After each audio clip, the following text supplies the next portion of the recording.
So the last person I have to introduce is our moderator for tonight, David Titus, and we're especially pleased that he's agreed to join us for a second go-round at this. If you were here last year, Dave pretty well killed it, so we're hoping for nothing less than that tonight. Dave is what did we decide you are, Dave? You're the king of the San Diego Venture Group? No, I'm just the worker bee. Dave is with the San Diego Venture Group.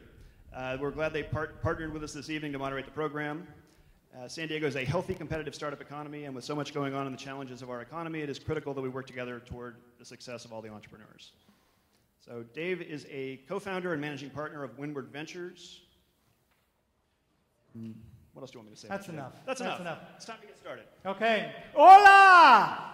Bienvenidos a Tech Fiesta número 2. All right. How many of you were here last year? All right. Okay. We're going to have even more fun this year than we did last year. We got 12 great presenters tonight. And presenters, this is like your moment. So no pressure. Just be cool. Remember, you have 3 minutes. There's a nasty clock here. There's me. But just be relaxed. Presenting your company, stop. There's going to be Susan telling you to stop, but I ignore her when it comes to those.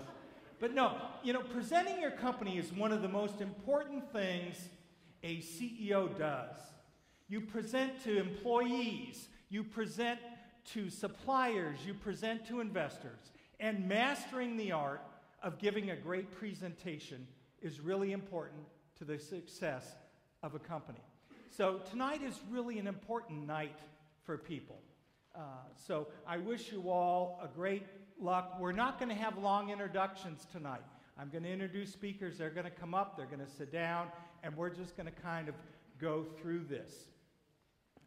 We have, after they're done, we're going to have some conversation. We have up here in the front row a distinguished panel of experts in the field who are going to be taking notes, have been chatting with the companies, and are going to help share some of their thoughts about what was good and what was bad. Come on in, take a seat, Jay. Come on, you make yourself at home. Never show up late to one of my things because you're just there. So with that,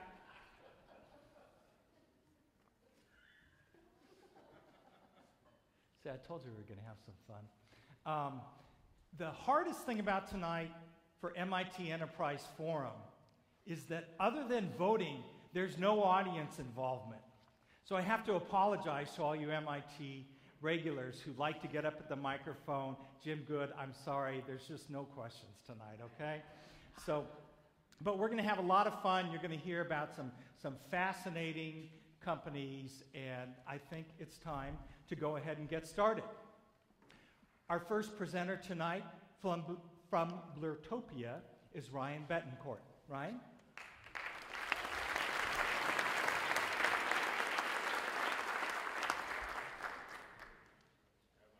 Grab a mic.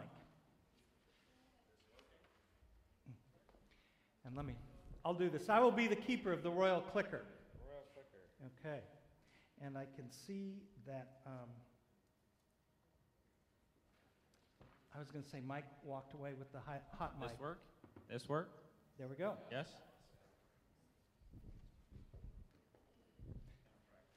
You're on. Hi, I'm Ryan, and I want to tell you a quick story about Blurtopia. But I'm going to do that through the eyes of Steve Slydog Simke. You see, Steve is a cool geek like just about everybody else in this room. And he's a social media nut. He uses Twitter to broadcast news about his favorite sport, which is Irish hurling. He uses Facebook to broadcast pictures from all of his life's events, including his latest Vespa rally.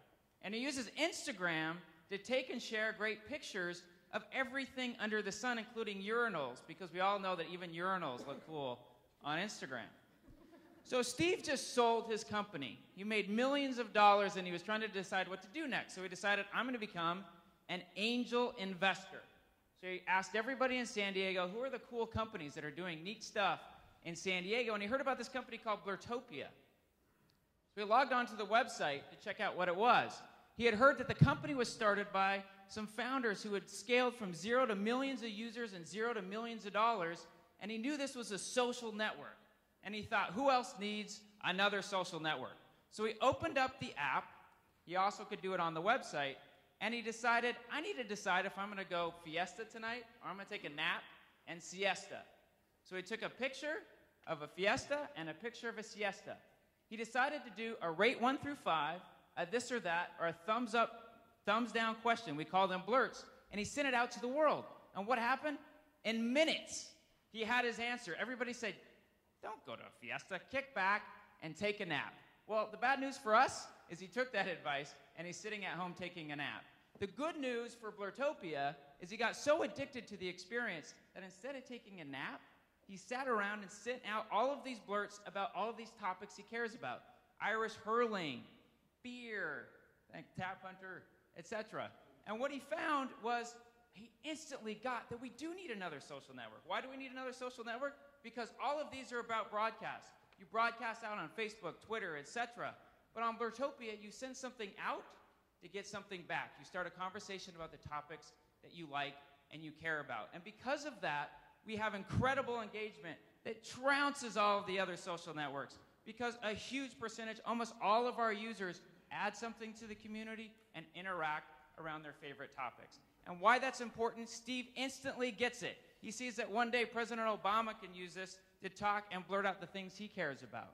And he instantly sees that the dollars that are moving from web to mobile are moving from web to Blurtopia one day. And the dollars that are moving from banners and buttons will very soon be able to move from those banners and buttons to the native advertising opportunities that we create on Blurtopia. Thank you for your time. Please download the app and have a great evening. All right. Thank you, Ryan. Next up tonight is Yashar Amanpour from Crowd Clock.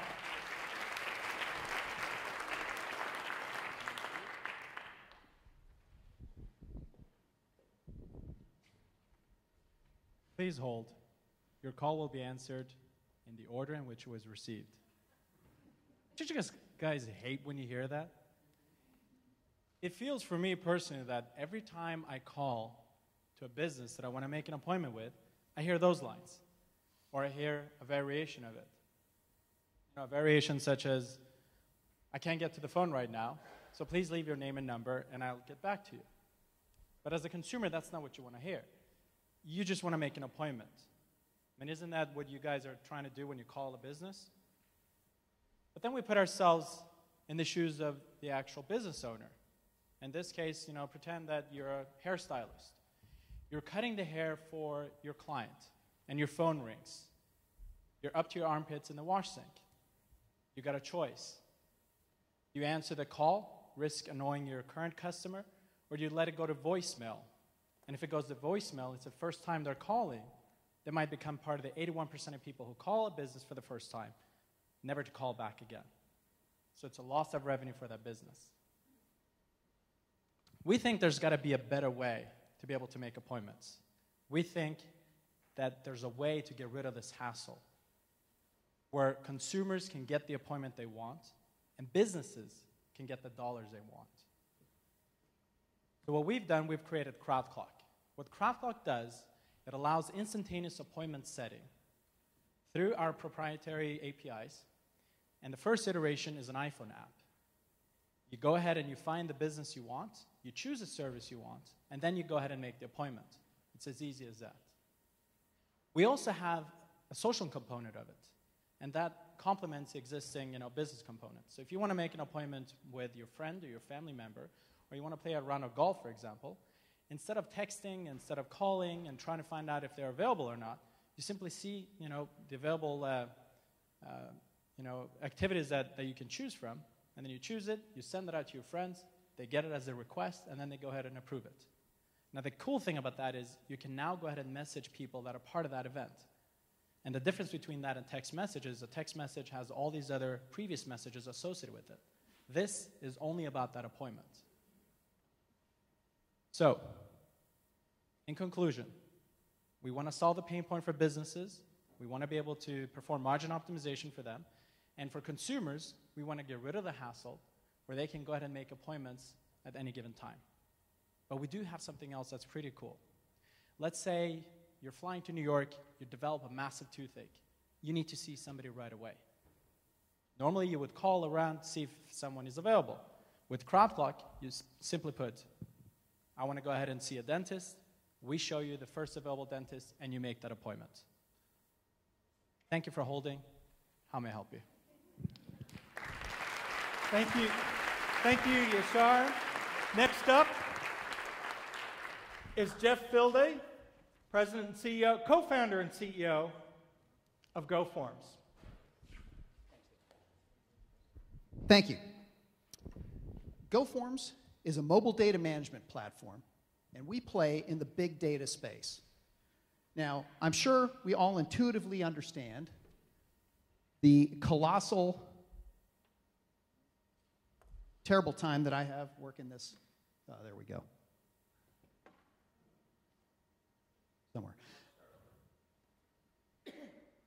Oh man, that was a big gimme. Now, for all you entrepreneurs and all you presenters, when you're up on stage somewhere, you don't get that chance to do a do-over. This is not whatever that movie was way long ago for you old farts in the audience, okay? When you're up on stage, this is a little practical MIT Enterprise Forum type advice here. When you're up on stage and your slides don't work, you need to just keep on going. Yep. So Jeff, we're going to start. If it doesn't work, you just keep on going, man, because you can do it even if you got to do Crowd Clock's presentation. Okay, sounds good. All right. Okay, so GoForms is a mobile data management platform, and we play in the big data space.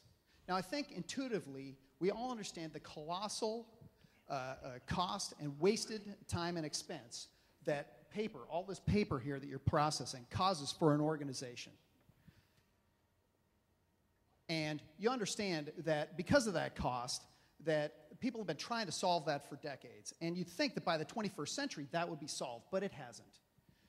Now, what we do is at GoForms, we provide a technology that allows you to simply and intuitively migrate your platform from the old style paper to the new style technology of big data. Thank you. In the new style of big data. The point being is that with this new technology, we can take the previous previous slide. Take the new tech. This is terrible. We take the new technology, and what we do is we take this technology, we port it to mobile devices, and we allow people to make that, again, that migration from paper to big data. Now, GoForms is offered as a freemium service. To date, we have a 32.9% conversion from free to paid, and our paid service is growing at 40.5% per month. Now, the companies that we've been working with range anywhere from small organizations to Fortune 500 organizations that span a variety of market segments. Today, we have done all of that as a bootstrapped company that has had zero outbound sales and marketing to date. And in fact, now we're actually building our sales channels, our global sales channels, and we have a 5-year plan that generates $70 million at the end of that plan. What we're looking for is a $5 million investment to help implement that plan. We'll start by growing our sales and marketing efforts, and we'll also be enhancing our product. We believe that along the way, we'll be an attractive acquisition target for business data applications like Oracle, SAP, Google, Salesforce, etc. We're a small company in San Diego with incredible growth right now. Imagine what we could do with a little fuel. Thank you.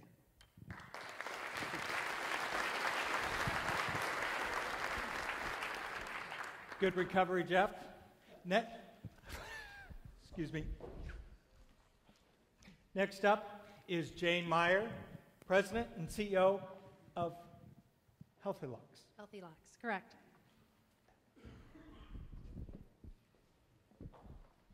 Hi. Healthy Locks is a hair repair treatment based on biotechnology. How many here today know someone or themselves have colored or treated their hair? Show of hands. You're not alone. Since 1950, 7% of the women in the U.S. had dyed their hair. That's up to an astronomical 75% today. Now, 84 million women are coloring their hair every 8 to 10 weeks. We looked at our product to solve this problem. When you dye your hair, you need to repair your hair. And Healthy Locks does that. 30 days, we did a market testing in Google AdWords, and we had 11.5% conversion. This is an industry average of 4.6, so there's a market need for our product out there. We feel that our revenue forecast is around $10 million in 5 years, and that's very soft compared to what the market segment is looking at today. There's a large industry. $60 billion are spent in this segment, and we have 4 areas where we can offer our services. Keratin treatment is among the most notable, and if anyone's heard of Brazilian blowout and formaldehyde, know that it's a huge issue with FDA, OSHA, and everything else. Since Healthy Locks is water-based and also has green science, we can serve this market need very quickly. We also have a 40 to 60% market segment, so there's a lot of people out there that also need this product. To talk about the science, this is the scanning electron microscope. In the top left corner, you can see newborn hair. The plates are really tight against the cuticle. This allows it to be strong. It shows shine. Look at the color-treated hair. All of it's pulled up. It's going to be brittle, damaged, and can be dried. Healthy Locks repairs that, and you can see in the far corner, we have a magnified view of actually the coating of the hair itself. The before picture of this gal is, and after one treatment, it's been totally restored. It'll last for 12 weeks. We have a very strong science and business team and industry advisors. The founders have invested over $100,000 today. We've actually attracted about 10 salons in about 120 days and launched only about 3 months ago. And it's interesting, there's a lot of news articles coming out today. Venture capital are spending millions of dollars in this. Why? It's very similar to social media. Hair is an expression system. So 2 companies alone have attracted $27 million in the last couple of years. We are seeking $150,000 just for marketing and direct sales to get this product out there. Thank you for your time. Healthy Locks, the ultimate hair repair treatment. Thank you, Jane. 75% my faith is shattered. So. Next up is Matthias Merton, co-founder and CEO of Metrolabs Automation. Hello, my name is Matthias Merton. I'm the CEO and co-founder of the company Metrolabs Automation. We are experts in the development of autonomous mobile robots. So how do our robots look like? They're about this high. They often have a head with eyes. They have display to show and to input information. They have cameras, loudspeakers, and microphones to interact with users. They have sensors to perceive the environment. And they have, of course, a drive system to move around. In 2009, we got approached by the company Infineon Technology. They wanted to make the production processes of their microchips faster, more flexible, and more reliable. What we developed is a monitoring robot that can find contaminations at an early stage, which increases the production quality of these microchips. We also developed transportation systems, which lower the walking distance of employees, and handling systems that can pick, transport, and place boxes of silicon wafers. This allows companies like Infineon to get humans, most of the humans, out of the cleanroom environment. Each of our systems can save our customers between $100,000 and $200,000 per year, leading to a payback time of less than 12 months. Given the market in the semiconductor space, we are facing 1,150 fabrication sites, and we know that about 50 of our systems can operate in most of these fabrication sites, leading to a market opportunity of $720 million. We also address other companies with different needs, with similar needs, like pharmaceutical companies or hospitals, which boosts our market opportunity to more than $3 billion. We also differentiate from our competitors in these markets by innovation, by quality, and by costs. I'm happy to work with highly experienced robotics engineers who have developed this amazing technology. In our team, we have a sales director and a chief marketing officer who have 40 years of combined experience in the semiconductor space, and we are supported by an advisor who sold his own company for $80 million 2 years ago.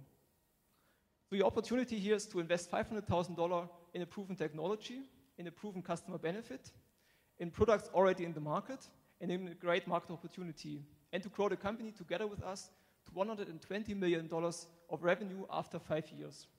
Once again, Matthias Merten is my name, Company MITEF Automation. If you have a similar passion for technology as we have, and you want to be part of this great opportunity, I would welcome to talk with you afterwards outside at my table. Thank you.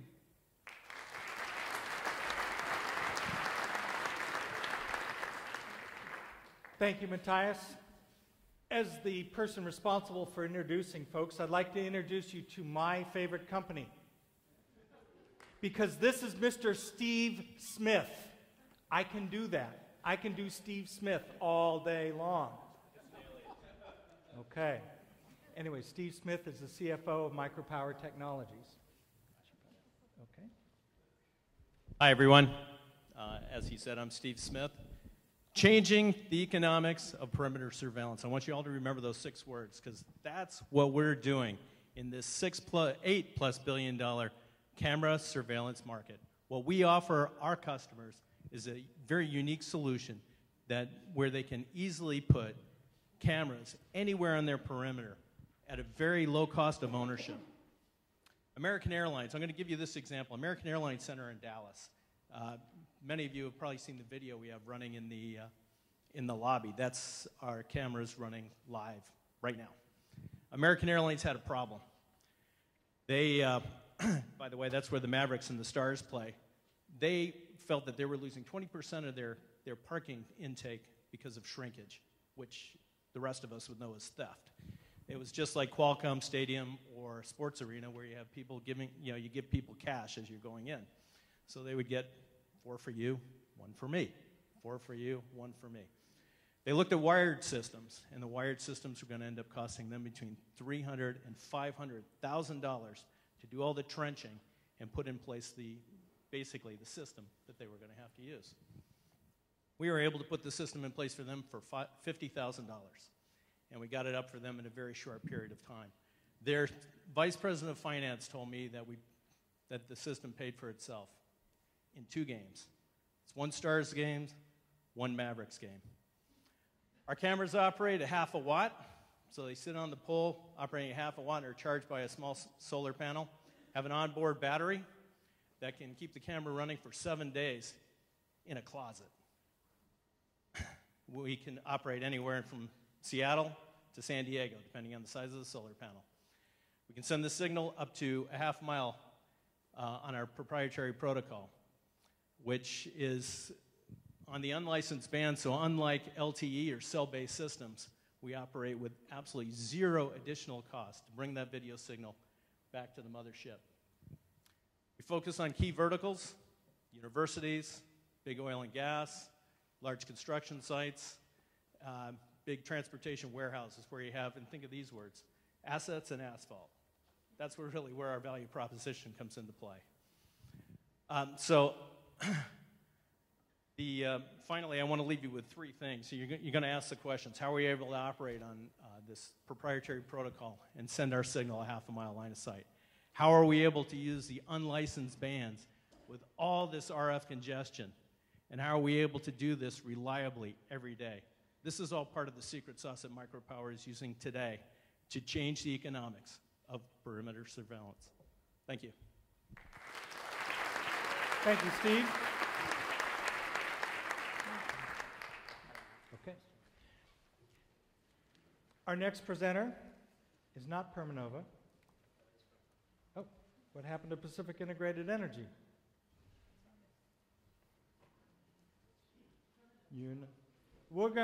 They switched up on me, okay? We're going to have a little test here. No, sit down, David. Okay, which comes first in the alphabet?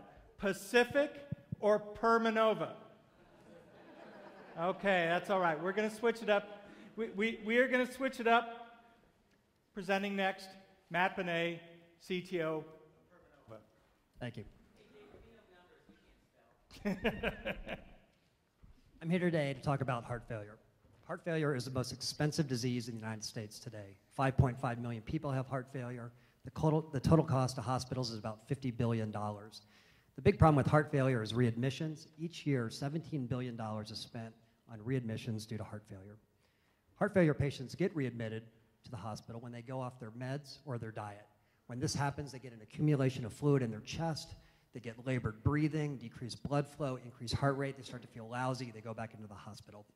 Once they're there, it's relatively easy to diagnose heart failure. Expensive machines like ultrasound or MRI can image the heart, pull out all the necessary parameters, and determine what to do to the patient to get them out of heart failure. The problem is at home. Right now, the state of the art for measuring heart failure at home is a scale. Scales measure weight. When your weight ticks up, that indicates an accumulation of fluid in your chest. And at that point, the patient's going into heart failure. But the problem with the scale is that it's too late. So at Permanova, we're addressing this problem with what we call the necklace. The necklace sells for $300. It measures all the same parameters as a $20,000 Doppler ultrasound. It's used for 5 minutes a day, like a glucometer is for diabetics, only it's geared for heart failure patients. The necklace works by integrating a series of sophisticated electronics that we've developed into the strands of something that looks like a conventional piece of jewelry. It's worn around the neck for about 5 minutes each day, sends data via Bluetooth to a wireless device like a tablet or a cell phone, and from there to the cloud, where a clinical educator can look at it, process the data, and keep the heart failure patient on track. My name is Matt Benet, and I'm leading Permanova's effort in developing the necklace. This isn't my first rodeo. I've started 3 companies in my garage and have sold them collectively for a total valuation of $750 million. I'm an MIT PhD. I have about 260 patents to my name, and 40 of those cover the necklace. This is the fastest project I've ever worked on. 5 months ago, this was on the whiteboard. Now we have a workable prototype that we successfully used in a single clinical trial. Going forward, our plan is to file our FDA 510K in September, 9 months after we started the project. Almost unheard of. We unveiled the sensor just 2 days ago at a medical trade show in Austin, Texas.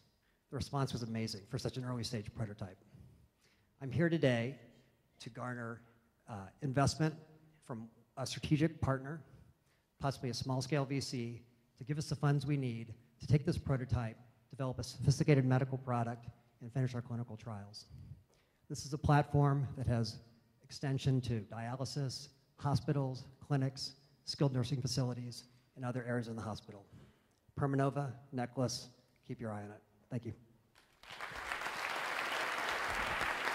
Thank you, Matt. Now, next up is David Andreessen of Pi Energy. David? Don't need it? Microphone is yours. Thank you. My name is David Andreessen. I am an investor and board member at Pi Energy. Pi Energy has developed a fundamental innovation for solar energy. Energy is the world's largest market. Today, only 0.1% of electric generation in the US comes from solar. If renewable energy is to be cost competitive, only then, cost competitive with fossil fuels, only then will it cease to be a small and expensive experiment. You have to compete directly with fossil fuels. Today, traditional solar is composed of 2 technologies: old-fashioned PV and solar thermal.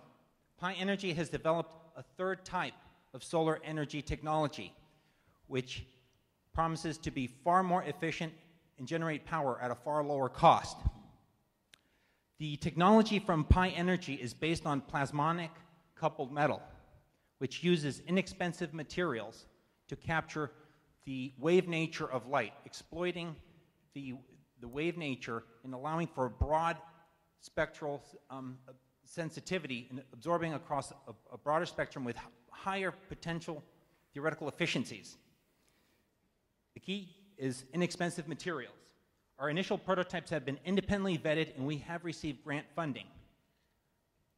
The composition of our commercial product is expected to be metallized polymer, Think of aluminum on paper, like a potato chip bag. That is significantly cheaper than conventional PV, which uses silicon, cadmium telluride, and CIGS. The revenue sources are expected to come from systems integrators and solar product manufacturers. Target markets are off-grid and rooftop solar. Our management team has over 50 years of technology and commercialization experience, including backgrounds with satellites, defense, and renewable energy. We plan to close the current round of financing this July, cash flow positive by 2016.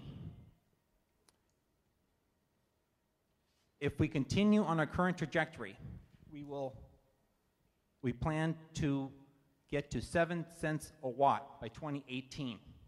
That is cost competitive with fossil fuels. We have a term sheet. We're moving forward with investors right now. If you would like to have more information, we'll be happy to speak with you. Thank you. Thank you, David. Next up is Juliet Oberding, co-founder of Predictably Well.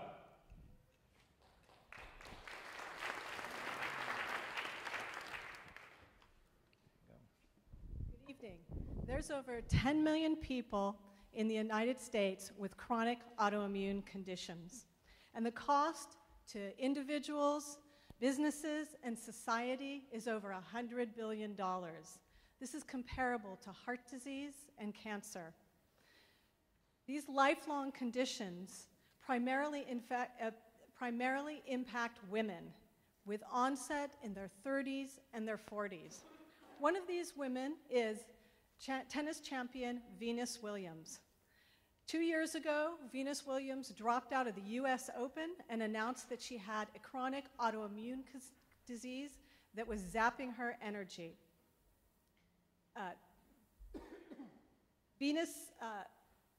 It was zapping her energy.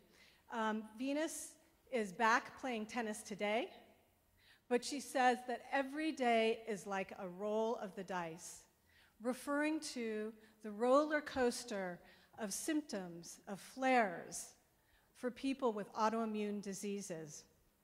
Some days she's on top of the world, and other days she can't practice. My name is Juliet Oberding, and like Venus Williams, I'm one of 10 million Americans with a chronic autoimmune disease. I understand what it's like to be on the roller coaster, and I understand what Venus means when she says that every day is a roll of the dice. So how can we resolve this problem? Can flares be predicted? My company, Predictably Well, released an iPhone app last year called the Good Days app. And the Good Days app uses predictive analytics in order to forecast flares and wellness for people with autoimmune conditions. We won some awards. We were in the Connect Most Innovative Product Award. We were finalists there. And we also won the popular choice in the City of San Diego's App Challenge. So what's the key factor here? One of the keys is forecasting flares and enabling people to be able to evaluate their condition. So forecasting flares is a key to proactively managing autoimmune conditions. We're using our app and the massive data collected to spearhead a mobile platform monitoring the health, behavior, and environment of each autoimmune patient. Using data from sensors, it can alert them about increased risks of flares and empower them to improve their day-to-day wellness. This is a really huge opportunity to dramatically improve the lives of millions of people. Thank you, and be predictably well.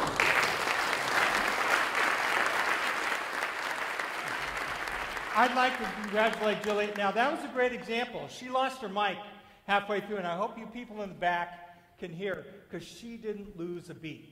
And she deserves a small round of applause for that. Next up is Adam Riggs-Zeigen, President and CEO of Rock My World. Thank you, Dave. Good evening, ladies and gentlemen. My name is Adam Riggs-Zeigen, and I am co-founder and chief rocker of Rock My World. We're seeking a $500,000 investment to accelerate the development of our platform that combines an amazing digital music service with patent-pending sensor technology that will fundamentally change how we experience the activities we love. We've been generating revenue for over a year. Our app launched as the #3 paid health and fitness app in the App Store, and thanks to our partnership with the retailer Lady Foot Locker, are featured in 400 stores nationwide. Now, to explain the value that we provide, let me begin by explaining a concept called the wall. Now, when running a marathon, the wall is what runners can sometimes hit around mile 20. It's when your body is so exhausted and your mind is so fatigued from 3 to 4 hours of running, you feel like you can't move forward another step. Now, the reality is the wall just doesn't happen in running. From cycling to weightlifting to extended yoga sessions, we all have personal walls that we hit in our fitness activities, right? Now, what's clear is that music can help us to push through those walls. Yet with all the options available to us, we remain disappointed, which is why in any given month, there are 5 million searches on Google for terms related to activities and music. We're disappointed for 3 reasons. 1, the existing services do not market, create, and tailor their content to help us during our activities. 2, it takes a painful amount of time to sort and filter our massive music collections. And 3, none of the existing services, and certainly not your own music collections, takes into account and leverages the data that comes from smartphones and the wave of wearable computing that's coming to market in the coming years. And this is what Rock My World will capitalize on. So we start with working with DJs from around the world who mix and remix and curate the content that you love into seamless, continuous mixes designed to help you better perform and better enjoy your activities. We then stream this content through mobile apps and, leveraging our custom-built sensor framework, dynamically change the tempo of this music based on your body's feedback. We like to call this phenomenon, wait for it, body-driven music. It's kind of cool, right? Now, because of the format of this music, we can leverage statutory licenses. And so what ends up happening is that because this is not just music for music's sake, but something that helps you to solve a problem, we can monetize our users already 20% better than Pandora and 50% better than Spotify on a margin basis. With a team with backgrounds from Qualcomm, the San Diego Supercomputing Center, and MP3.com, we can capitalize on an opportunity that in 2013 is $1.1 billion in the US alone. All we need are the right investor partners to help us accelerate, dominate, and rock this opportunity. Thank you.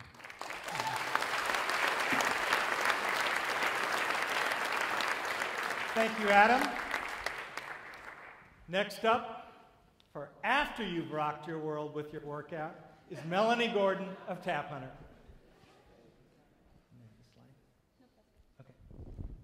Thanks. I'm Melanie Gordon, the co-founder of Tap Hunter. We are a web-based platform on a mission to help bars and restaurants increase the profits of their beer, wine, and spirits program. I'm excited to tell you about our new platform and share with you about our growing fanatical customer base. So real quick, by show of hands, how many of you have sipped on a craft beer or a premium spirit or wine in the last 3 months? Raise them high. That's what I thought. You are all a part of a massive consumer movement. Over the last 3 years, craft beer and super premium spirits have grown 46% in revenue and showing no signs of slowing down with a ton of room to grow. Consumers like you all are demanding a higher quality product and supporting local. So we basically, so you take Thomas, a beverage manager of Sublime Ale House, who's a customer of ours up in San Marcos. And he's currently responsible for managing over 60 unique beers that are changing 10 to 15 times a week. And then you add on top of that 50 specialty liquors and 100 wines. We found that beverage managers like Thomas are spending 1 to 2 days a week managing updating print menus, his website, chalkboards, digital displays, and remembering to educate his staff, if he can remember. And his problems are only going to grow. They're on construction for their second location, and they'll be at 3 by the end of the year. So the solution is Tap Hunter. Today, Thomas logs in from his tablet or computer. He inputs his beverage menu, and our technology handles the rest. He has a print menu in a matter of seconds. His website's updated. His entire staff receives a notification via his mobile device. And best of all, now he can log in when he's ready to reorder and see what beverages were most popular. So our customer base, our fanatical monthly paying restaurant base is growing at a 20% month over month. We have a 1% churn, and today we are raising a $500,000 seed round, which gets us to profitability in 16 months. And so Tap Hunter is at a tipping point, and we need your help and equal parts strategic introductions and money. So who do you know today that you can introduce Tap Hunter to? Thank you. Thank you, Melanie. And believe it or not, we're at our final presentation for the evening, but I first have to ask a question. Is there in the house a graduate from the Ohio State University? All right. You know, it's always the Ohio State University. Well, I want to introduce you to our final and our unique presenter for tonight, the Nonprofit Institute, Beth Ann Baber, who is CEO of the Nicholas Connor Institute.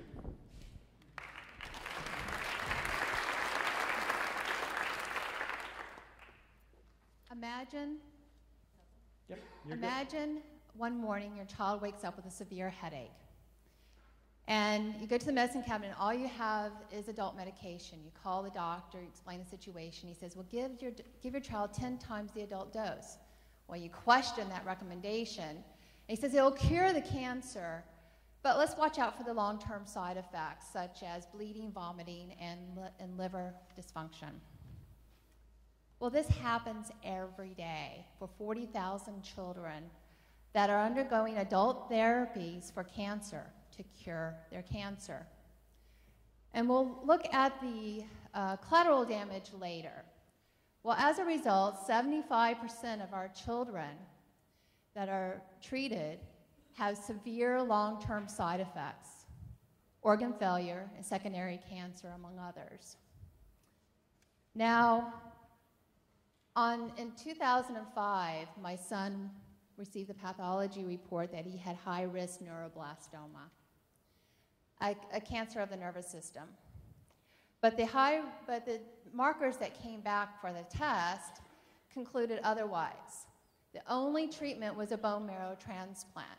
Now that seems excessive for a 16-month-old, which is not really high risk genetically.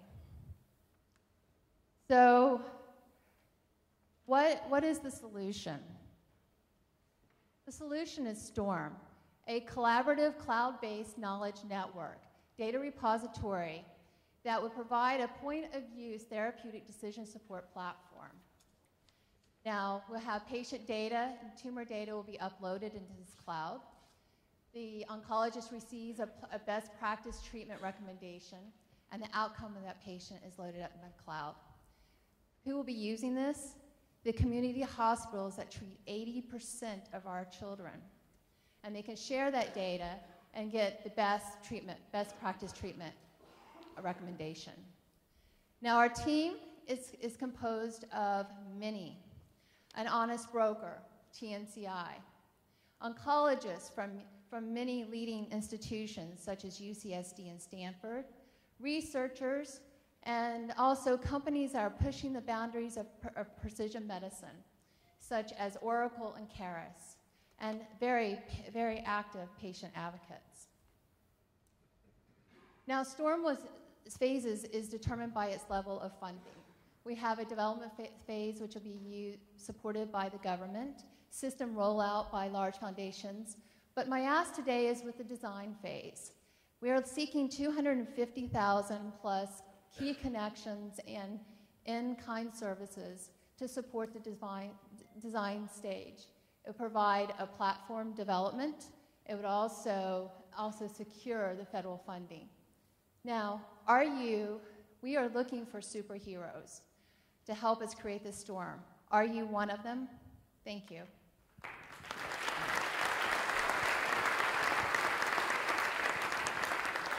Thank you, Beth. Well, we've heard some great presentations here tonight. In a moment, you're going to have some time to do your work while we have some folks up here talking. But before we begin that, you have some votes tonight. Who do you want to have a beer with? Who's going to take over the world? Who do you want to know more about? So to refresh your memories very quickly, I'm going to introduce our presenters. I'm going to ask them to stand as I introduce them. Hold your applause, because this is not, like the applause-o-meter contest there. But just to refresh your memories. So we have, presenting for Bluetopia, Ryan Betancourt. For Crowd Clock, Yashar Amanpour. For GoForms, Jeff Filday. For Healthy Locks, Jane Meyer. For Metrolabs Automation, Matthias Merten. For Micropower, Steve Smith. For Permanova, Matt Benet. For Pi Energy, David Andreessen. Permanova, see, they messed me up here. I knew I was going to do this. For Predictably Well, Juliet Oberding. Rock My World, Adam. I only did Adam's last name once. I couldn't handle it more than that. Tap Hunter, Melanie Gordon. And as you just heard, Beth Ann Baber from the Nicholas Connor Institute. So we're going to take a little bit of time, and I'm going to ask our panelists to come up on stage, and we, in MIT Enterprise Forum fashion, are going to give some feedback to our presenters. So come on up. While they're coming up, we're not going to spend a lot of time telling you about their backgrounds. It's in your brochure. I will briefly introduce them. I'm pleased to say we have with us on the far right, Lisa Walters, who's a returning Tech Fiesta panelist. So welcome back, Lisa. Lisa is with Roth Capital, one of the leading investment bank in Southern California, I'd have to say, and a leading investment bank to the bioscience industries. And Lisa was a longtime board member at the San Diego Venture Group. To Lisa's left, Gary Phillips, president of Tech Coast Angels. Tech Coast Angels last year, Gary, funded how many companies?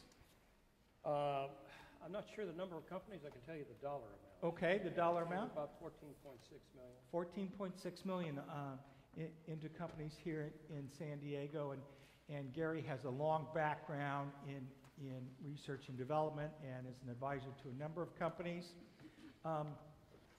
Next to Gary is one of our newer investors in town, a gentleman who has the good fortune to follow in the tradition of a long line of fine Coronado Island venture capitalists, Ted Alexander, Dave Titus, Russ Roblin, but Naveed Alipur of Lacoste Investment Group. Naveed's also a managing director with Analytics Ventures, where they're in the process of raising a $25 million fund. And I think you've done in the last year 7 investments, Naveed? Yes, 7. Okay, so you're getting the point here. These are people you want to know.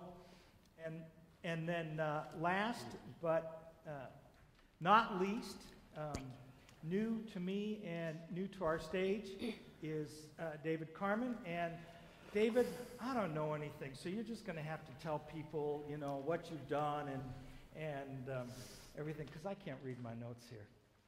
So I am one of those, I think, unique people that have been able to spend half of his career in the life sciences space and half of it in technology.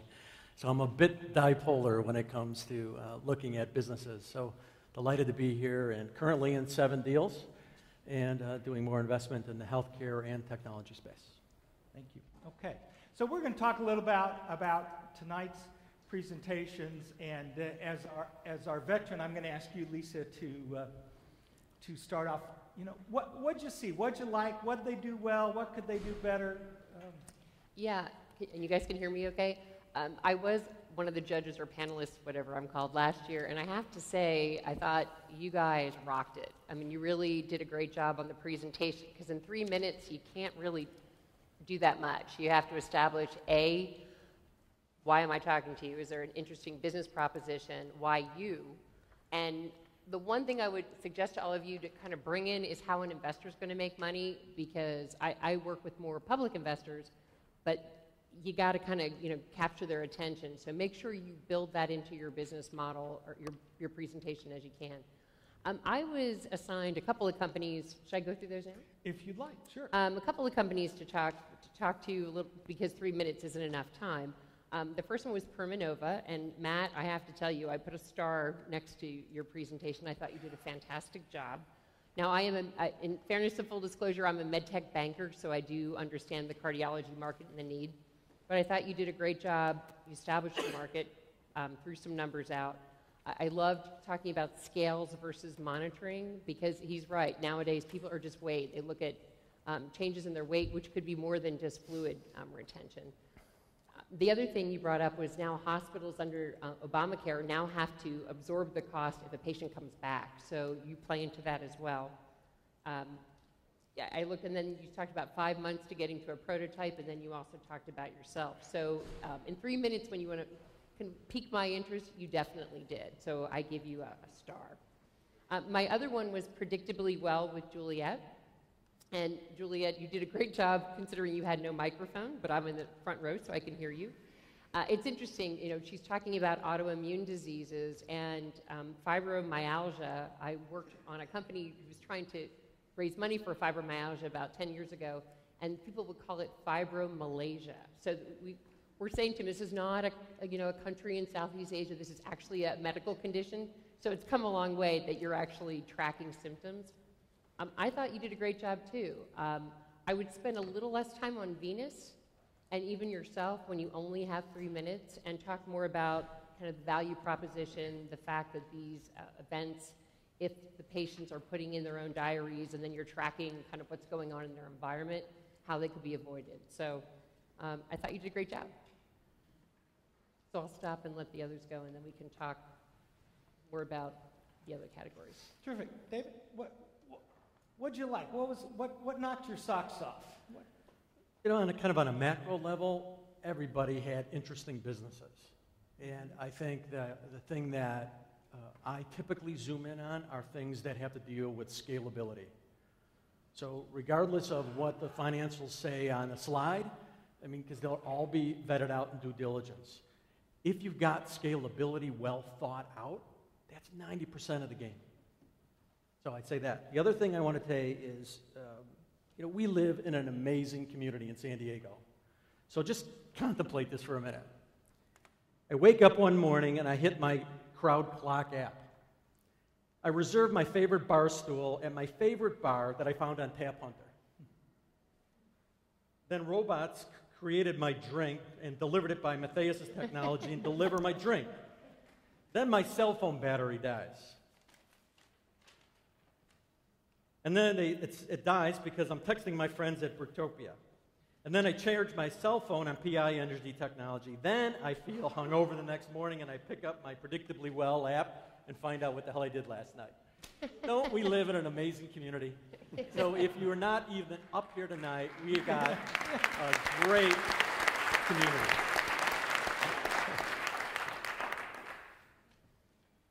Okay, so Naveed, you're busy investing. What's the deal you want to invest in? That's a tough question. What I like generally is everyone's addressing fairly large markets. Whether it's solar, whether it's surveillance, whether it's batteries, whether it's beer, forms, hair products. These are huge markets. So I'd say kudos to the entrepreneurs that are trying to address the pain points in these industries. To go through kind of real quickly right now the four that I was assigned, Crowd Clock, I think it's so interesting. You were showing me the app, and I could schedule a doctor appointment, I can schedule a haircut, whatever it is. That's making people's lives easier. So I like that.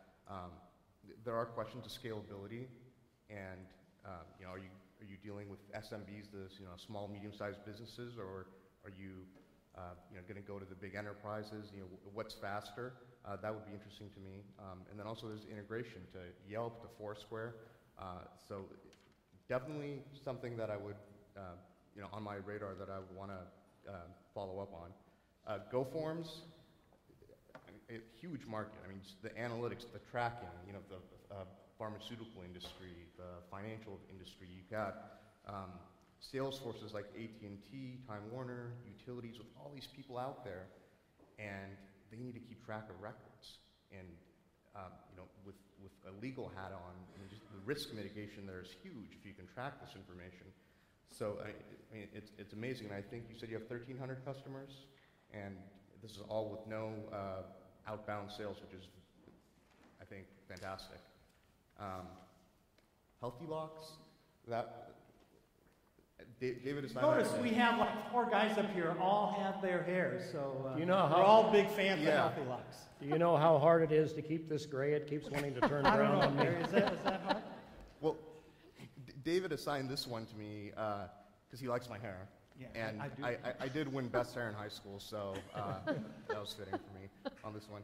A huge market, obviously, and as we were talking earlier, because I knew nothing, the other ones I knew something about, I knew nothing about what you were doing, and the amount of patents that you're filing, I think that's amazing, and that sets a barrier of entry, and it sounds like this is just kind of the low-hanging fruit and the one that you could monetize the fastest before some other potentially intriguing markets. And you got Ron Perlman and Revlon and Vidal Sassoon and all these others that I think would snap you up before you even get to some of the other things. The last one I had was, what was it? Rock My World. And I was telling Adam I downloaded the app, and I like it. I love food, but I don't like to cook, and I like music, but I don't like to make a music list. So I love that the list was there. So that to me was very neat. Now, I think the question that needs to be addressed is how do you get people to pay for it? Because I get 45 minutes free. So that's definitely something that, and you are monetizing now, so that's exciting, but that's something I would want to learn more about. Lists made by DJs, that's fantastic, changes to the pace of your music. I mean, it's a huge market, and Nike, Fitbit, Facebook integration, there's so many things there that to think about. And also strategic partnerships, localcompanyactive.com, I mean, you should be talking to them. I think that there's definitely something there. The other ones were incredible, and if we circle back through to talk about the other ones. So Gary, TCA runs a quick pitch competition. You've seen a lot of pitches. Talk to us about the pitches you saw, what you liked, what you didn't like. Well, first of all, you guys get 1 extra minute than Quick Pitch does, but I think all of the companies did an excellent job. I think your role out here is to engage us and want us to come to you and know more about your product. And if you can do that, then you were successful up here. And I think all of you achieved that, tonight. So what I'd like to do is talk about a couple of the companies that I was assigned and talk about them from an angel perspective. So I'll start with the Blueterpia. I think, why was I engaged? Well, this product description was very good. It was quite clear who the target customer was. Showed what the differentiation from the competition, because clearly social media is a very hot and very busy space. And of course, there's a large market opportunity for that. What I'd like to know more about is the actual value proposition and traction. I mean, for companies like this, you have to gain users quicker than you're burning through your money. And so if you can do that, then you'll be successful. So I'd like to have heard a little bit about the monetization of the user and also what it costs to acquire the user. And then this is a general statement that reinforces what was said here earlier. None of you talked about how I'm going to get my money back. Talking about exits, talking about when those exits will occur, talking about who you are talking to about exits are all things near and dear to my heart as an investor. Metro Labs, Clearly state-of-the-art technology with IP. I wish Matthias had been able to bring Greta here tonight. Yeah, I think you would have all been interested to see this robot. But if you have a chance, go over to Procopio where it ends up at the elevators to let you in. So their differentiation is built around autonomy and their ability, even more so, their ability to operate in the presence of human beings. So I think that's great. It's a large market with multiple applications. They've been improving their management team steadily, and they do have traction in Europe, as Matthias had mentioned. What I'd like to know more about is more of the market focus. He talked about a little bit about their initial market focus. I'd like to see how that branches out to other market segments over time. Again, this is a place where you can burn a lot of money, so I would like to know more about the use of funds and then the exit as well. When and who would you exit to? For micropower, actually got their initial funding from TCA, and they've gone a long way since then. Very clear product description. Their differentiation is the use of low-power, solar-driven wireless cameras. They've got IP. They've certainly strengthened their management team over the last year, and as was said earlier, it's a potentially large market. I think I'd like to know more about market clarity. Is this intended to replace or supplement traditional security systems? And then a little bit more about market strategy and the market segments they want to get into. Will they be able to service large and small customers equally well? And again, just how are they going to use their funds, and especially since they're really up against, in many cases, a fairly long sales cycle. And for them as well, I'd like to know who they would plan to exit to. So let me ask you guys, some of our panelists had 2, 3, 4 slides. Some of them had 1. Lisa, you're nodding your head. What's your thoughts on that? No, it's a great question, because in 3 minutes, you're really selling yourself and your business and how you're going to make money. So I think it's fine to have 1. I mean, it's helpful to have something to look at, but for a few of you who only had the single one, I thought you did a great job sort of just taking me through those basic points. So I think it's a personal choice. Definitely don't have 10, but, 1's okay. Yeah, I would echo the same thing. Frankly, when you're up here, we want to listen to you. We want to look at slides. We'll get those in an email afterwards. So if you have the choice, put 1 slide up. I think David did an excellent job with PI on it today. He captured everybody's attention on the panel. We were distracted by multiple slides, but you don't break any rules by having 2 or 3 either. Yeah, the one thing I was going to add, even if you have a whole slide deck, so typically in our roadshows, we probably have about a half an hour to talk to an investor, but it has happened where an investor will say, look, I know Lisa's your banker, she helped you put the slide deck together, put it aside, pick out the 1 slide in there you want to talk to me about. And it's interesting to see how somebody responds when they thought they had, the half an hour and the full sort of flow. So I think it is actually a good exercise to be able to do an elevator pitch with a lot of simplicity behind you. I think, frankly, I think the slides are a distraction. In this type of venue, I would just rather listen to the presenter and not be distracted by what's going on in the background. So let me ask you a very different question. Ryan over there is in an orange t-shirt. Jeff's in a suit and tie. What do you wear if you don't have a chance to blurt your friends before the event and check it out? I think that depends on what you're selling. I think that for medical devices, I think that's the perfect dress. For a social media campaign, I think that was perfect. So I really think it fits the kind of company that they're presenting. Now, V, let me ask you, we had a combination, we had a lot of founders and CEOs here, but we had a few people who weren't. We had a board member, we had a CFO, we had a CTO. Who should be given this pitch? That's a good question. Thank you. I think everyone did a great job. You know, there's people that are better presenting. Typically, yeah, the CEO should be able to do that. But if the COO or a board member can do it better, then let him have at it. So I think it's all about whoever is going to be able to communicate better. And some people might do better in an elevator pitch like this, and others might do better in a conference room, one-on-one. So I say use the talents you have. Okay, Dave, you're nodding your head. Lisa, you're shaking your head. Go.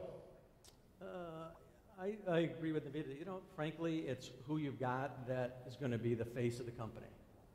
So if you can't find the CEO or he's distracted doing something else, step up. You're still part of the team. Step up and do the pitch. Lisa? I totally disagree. If you're asking for my money or my investors' money, I think it should be important enough that the CEO or COO comes.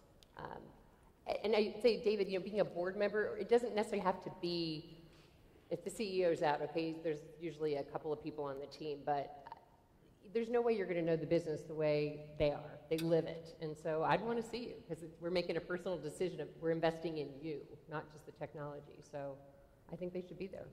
I agree with Lisa in regards to if it's a full-on meeting with break out the check. In a pitch like this, I think whoever can step up, like Dave said, then. Yeah, I guess with that differentiation, because I mean, if they're coming before TCA, it's a big negative not to have the CEO be presenting. This is the hardest job I ever do, moderating, because I'm supposed to not talk and give you my opinions on all this stuff. So for those of you who want to know my opinions on these, go to YouTube. I did a seminar last week for the Rady School on presentations. You can get one more person's slant on how to do a presentation and who should do it there. But So we have a vote. We have lots of votes tonight, but one of them is who you want to go have a beer with. But my question to the panel now is, who do you want to go have a glass of wine with at the MIT Wine Social coming up in August? Well done, David. Yeah. Okay, you can have a glass of wine with Tap Hunter. I'll go with Rock My World. Okay. Bluterpia. What? Bluterpia. Okay, and why do you want to have a glass of wine with them? Well, I want to find out more. I think it's an interesting app that I would like to know more about. Okay. Well, I like wine, so of course I'd want to go with everyone, but I think micropower. I was really intrigued, but 3 minutes isn't enough time, so I think I would have my wine with you. Now that is an investment banker. I know. Okay. So practical. I do want to make one comment about the pitches, and it's something that I think most everyone could do better on. David did a pretty good job on this, but I tell people I really like folks, particularly in short, get up and ring the bell. Get your audience's attention. So Beth Ann, I want you to get up next time. I want you to stand here and say, I'm with the Nicholas Connor Institute, and if you don't fund us, children will die. No, I'm serious, because that will get people's attention. Now it's a little harder if you're Tap Hunter, because people are not going to die if they don't get beer. It may feel that way. But in fact, if you stand up and say, Tap Hunter is changing how people manage their restaurants, that's a big, bold statement. And it gets people's attention, and it focuses them on what you're about to talk about. So I'd really encourage you, as you think about what is going on, to think about that big, bold statement you can make to get everyone's attention right as you start. The rest of it, you can go online and find out what I thought. Okay. I think last question. And it's not really so much about the pitches, but it's about, these are all young businesses, And you all have seen a lot of companies or invested in a lot of companies, and I'm going to start with Gary. You know, what's the hardest lesson for CEOs and companies you fund to learn? What do they not get over and over again? Well, I think one of the things that they're up against is they're very passionate and they're very focused on their product and their way of doing it. And I think being flexible, bringing in advisors, being coachable is very important to understand. Because in the end, we're really investing in the people. The product is actually secondary. And so we look very hard at the people, and if we've got people who simply aren't coachable, at the end of the day, we're unlikely to invest. David, what's the hardest lesson you think? You know, this is a great question too. I think the one common denominator I would leave with you is the importance of traction. I mean, when you think about when your business gets traction, everything ripples from there, right? You learn more, you iterate your product, you reintroduce, you garner some traction. Investors love companies that have got traction. So just when you think traction's important, triple it. That's how important it is. Lisa, what don't people get? I think I would agree with Gary. You need to surround yourself by really smart people very early to help guide you through it, because a lot of the companies, by the time they get to me, they may have started with this business plan, but I can assure you it's gone through multiple iterations before they went public. So you got to be flexible, but that means having smart people around you. I'm going to tell you about maybe the best presenter from last year. And I don't know who it was, but Lisa was telling me the story earlier tonight. It was someone that in this feedback session, she was a little critical of. You know, you could have done this better, you could have done that better. And that CEO called her up and said, "Can I buy you lunch and talk more about this and learn more from you?" And I think that was such a great mark of someone who had the potential to be a fantastic CEO, who was able to hear criticism, not get all defensive about it, and reach out to someone and say, "Can you help make me and my company better?" And I think that was a great story. And, you know, expanding on the need to listen is listen to your customers. Because whatever business plan you put together is not going to survive its first introduction to a customer. So it's very important to listen to your customers, what their needs really are. Okay. Well, I'd like to give a round of applause to our panelists here.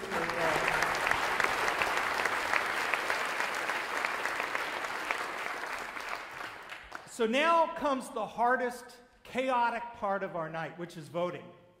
We're going to have 6 categories, right? Company I want to have a beer with at the San Diego Venture Group Summer Social on August 29th.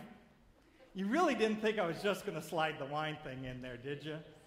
Okay. The coolest company ever. The company most likely to be acquired by Dr. Evil in his plan for world domination.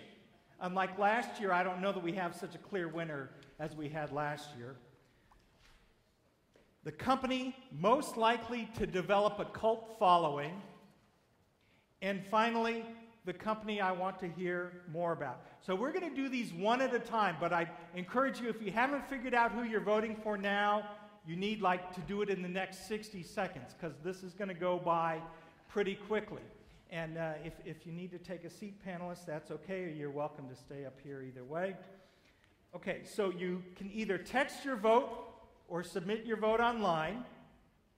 Oh gosh, in case of a tie, the panel of investors will be asked to cast the final vote.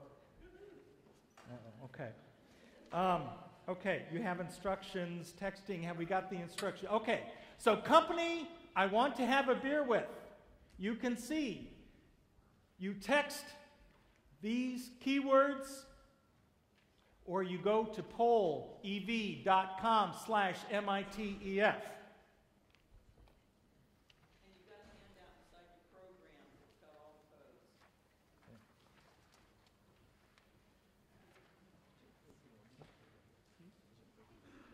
How are we doing? Yes, question. I did. Who? I think he said Tap Hunter. He's indiscriminate. You know, wine, beer, it doesn't matter. Okay, how are we doing? Anyone else? How many people still need to vote? Raise your hand if you still need to vote. Okay, we're ready to go. We're going to go on to question number 2. The coolest company ever. Oh, wait. Caitlin, there we go. Oh, look, it's very clever.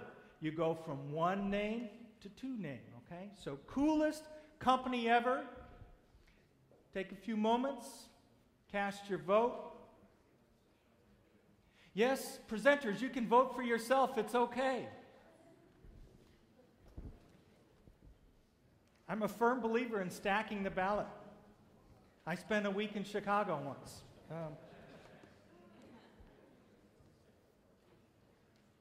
How are we doing, talliers? Uh-oh.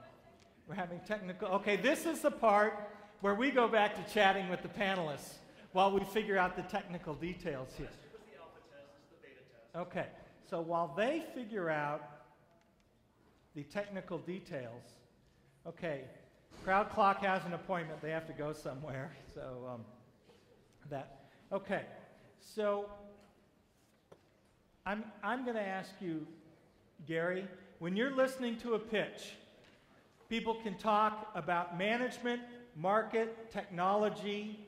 What's the most important to you? Management. And what do I do if I'm a 2-person company and one of us isn't even a manager? Well, then you ask for help. And it's one of the things that angels attempt to do with companies that they're interested in if they don't have a complete management team, is to try to help that company, assist them in finding the right managers for that team. Okay. We're on to question number 3 now. We're going to do question and question. Okay. Question number 3. Company most likely to be acquired by Dr. Evil in his plan for world domination. Now, how many of you were here last year? Okay. So we had last year, for those of you who weren't here, we had a company whose whole business was like global simulation, and they could do the whole thing. Their whole pitch was designed to win that prize. But I think tonight we'll have a bit more of an interesting contest here. Adam is like texting furiously over here. Oh, you're putting it in order. Okay. All right, everyone, we're done with number 3? Okay, we're going to go on to question number 4.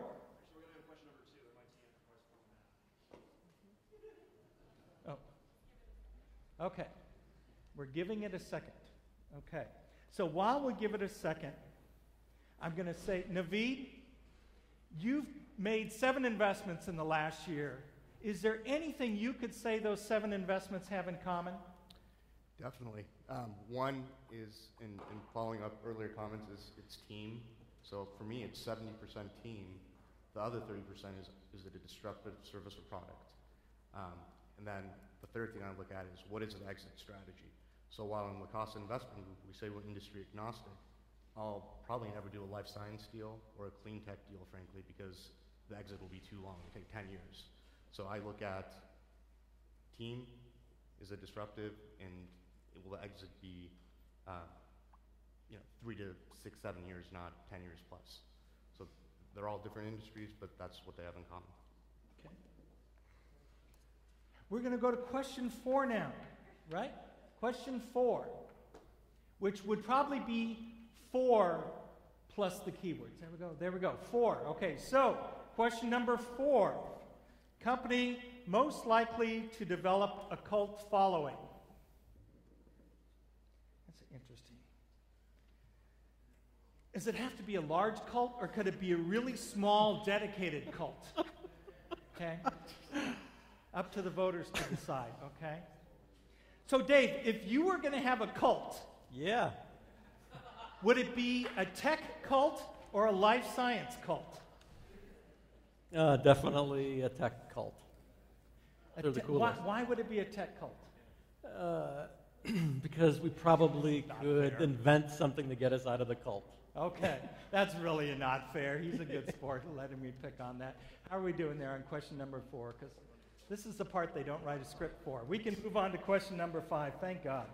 Okay, question number 5. And the choice on this question will be invited back to do an MIT Enterprise Forum presentation. And that is the company you would like to hear more about.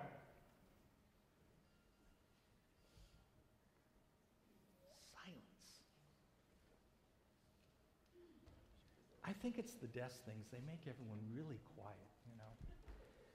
We do other events and people are voting and it's just chaos. So you all are very, I don't think this group is suitable for a cult or world domination. You people really, you know, you're way too structured there. So before Mike comes up to announce the winners, I just would like to say for the 11 of you that got up here tonight, it is a hard thing to get up and talk in front of a group like this. This building alone is an intimidating building. So I'd like to congratulate all of you and ask that you give all of our presenters a round of applause. Yeah.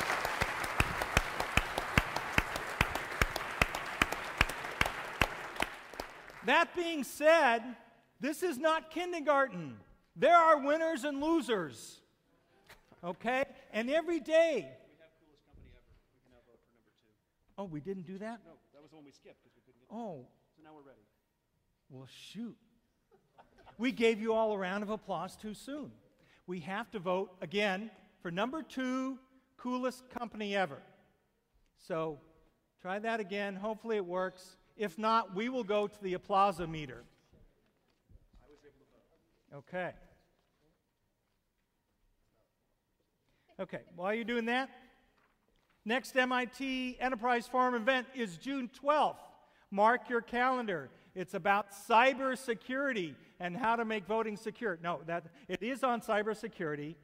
We'll be back here for that program in this absolutely fabulous building. I thought the SOC was fabulous, but this is incredible. The next program committee meeting is May 13th at the Connect offices. You know, as a member of MIT Enterprise Forum, one of the benefits is you get to help participate and plan these events. So you may want to join the program team.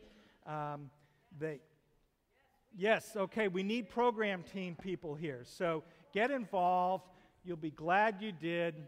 You can get someone else up here next year instead of me, if you didn't like me. If you did, no. Anyways, okay, you will receive tomorrow an online survey. Please fill it out. As someone who runs these events, these online surveys are very helpful. They actually get read. You know, we do different things. At Venture Group, we either add bacon or subtract bacon, depending upon what people say. So please fill out your online survey. The judges are busy tallying up our forms. Last but not least, thank you to sponsors. These events do not happen without sponsors. So Dwayne Morris, where are the folks from Dwayne Morris? Stand up. Stand up. Okay, back there. There we go. Okay. Thank you for doing that. And after we're done here, back in the reception space, our companies will be there. You can learn more. And did you bring a robot tonight? No robot tonight. Okay. No robot. But I think we are doing hair tonight, correct? We're doing hair tonight. So Adam will be first in line for the hair. And Now I'm almost ready. Okay. I forgot about this part from last year where I had to kind of. Okay. No.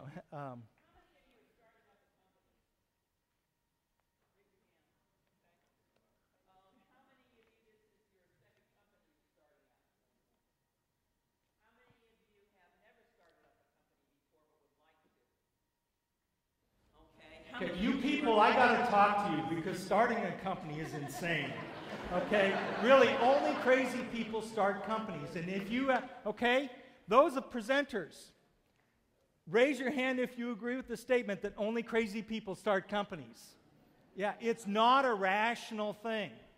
Okay, it is not a rational event. Go ahead, Susan. I happen to be in business with my husband, and we do sensing devices. And how many of you saw Batman, The Dark Knight Rises, and that evil truck that had that device in it? Well, that evil truck is in Afghanistan right now with a device in it where we designed the signaling system so that it can turn off IEDs, turns them off. And that's kind of fun to do. But somebody once said to me, well, you work with your husband, so we'll never invest in you. And I said, that's fine, we're not looking for any investment. And then they said to me, that's more of a lifestyle family job. And I said to them, I really foobarred because we work 7 days a week, 24 hours a day, and we've been doing it for 19 years. I messed up. So when you get into doing this, it's more than just a commitment. It's a passion for making sure that what you do makes a difference. And being able, when you do a pitch, to differentiate that difference from everybody else that's out there. Because one of the things you've told yourself is this should work, right? This is a great idea, and people are going to love it. But what we want to hear is somebody else is probably doing the same thing. Now, why is yours stronger, better, higher quality, cheaper cost, bigger market? How are you going to penetrate? And if you want to learn those things, join us for our meetups and our lunch and learns, where we get together and we just sit down and talk. And you can see them on our website. We're also collaborating with Grant Cooper with the meetups. We're collaborating with Startup Circle. We're collaborating with Woody, Terahub. There's about 20 organizations right now that are working on startups and startup entrepreneurs. If you don't know about the Startup Entrepreneur Leadership Training Program, you need to talk to Shelley Brown over here, okay? Shelley Bowen over here. You've got to find out more about what's going on because the sources of support are out there for you. They're ready. All right. Actually, I'll just yell. Can you hear me? Yeah. Awesome. All right. Our first category was company I'd most like to have a beer with. And a shocking upset.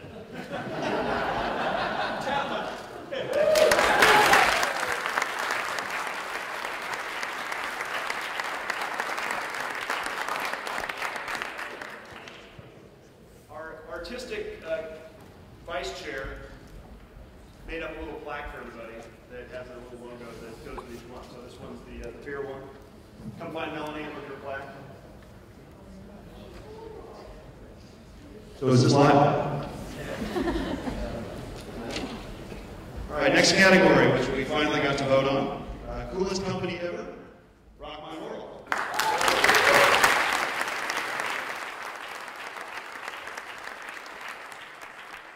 And it's a guy sitting on an ice cube.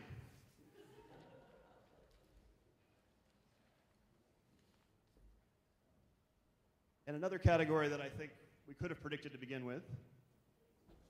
Company most likely to be acquired by Dr. Evil and his plan for world domination is Metro Labs Automation.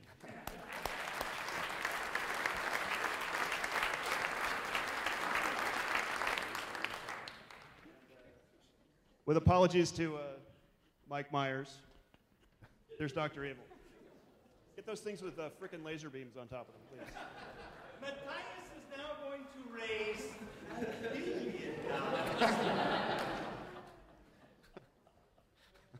Okay, next category was company most likely to develop a cult following. That's Blurtopia.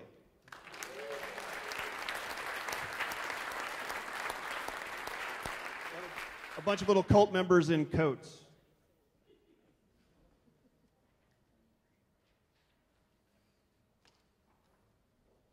right, and last but not least, the big winner tonight, the company I want to hear more about is Permanova.